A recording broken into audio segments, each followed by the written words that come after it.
గణపతి, గజాననుడు, ఉమాసుతుడు, శివనందనుడు ఇలా బోలెడు పేర్లు చెప్పుకుంటాం. ఎన్ని పేర్లు చెప్పినా అన్నీ ఆ ఆదిదేవుడైన వినాయకుడివే. అసలు ఆయన పూజ చేయకుండా మనం మరే పూజ, నమస్కారం చేయం. కానీ ఎన్నో పేర్లున్న వక్రతుండ శూర్పకర్ణుడికి విఘ్నరాజు అనే పేరెలా వచ్చింది? దీని వెనుక చాలా ఆసక్తికర కథే ఉంది.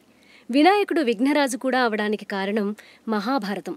అవును, మహాభారత రచన చేయాలనుకున్న వ్యాస మహర్షి దాన్ని ఎవరైతే అత్యంత వేగంగా రాస్తారా అని ఆలోచించాడు. ఆయనకు విద్యలన్నిటికీ అధిపతి అయిన వినాయకుడు స్ఫురించాడు. వెంటనే తన భారతాన్ని ఘంటం పట్టి రాయమని గజాననుని కోరాడు వ్యాసుడు. కాని తాను రాస్తుంటే ఎక్కడా వ్యాసుల వారు ఆపకూడదని గణపతి షరతు పెట్టాడు. అందుకు ఒప్పుకున్న వైశంపాయనుడు తాను చెప్పే శ్లోకాలు అర్థం చేసుకుంటూ రాయాలని తిరిగి షరతు పెట్టాడు. ఇద్దరు ఒప్పుకుని భారత రచనకి ఉపక్రమించారు. వేలాది శ్లోకాల మహాభారతం ఉధృతంగా సాగిపోతుండగా వ్యాసుల వారి ధాటికి, అందుకు తగ్గట్టుగా వినాయకుడు రాస్తున్న వేగానికి ఘంటం విరిగిపోయిందట. అయినా అది గమనించని వ్యాసుడు చెబుతూ పోతూనే ఉండడంతో వినాయకుడు తన ఒక దంతాన్ని విరిచి రాయటం మొదలుపెట్టాడు.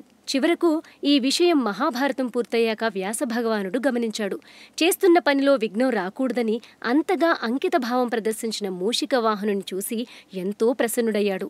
ఆ రోజు నుంచి వినాయకుడు విఘ్నాలకు అధిపతిగా విఘ్నరాజు కూడా అవుతాడని శాసనం చేశాడు. అలా వినాయకుడు ఏకదంతుడై విఘ్నరాజు కూడా అయ్యాడన్నమాట.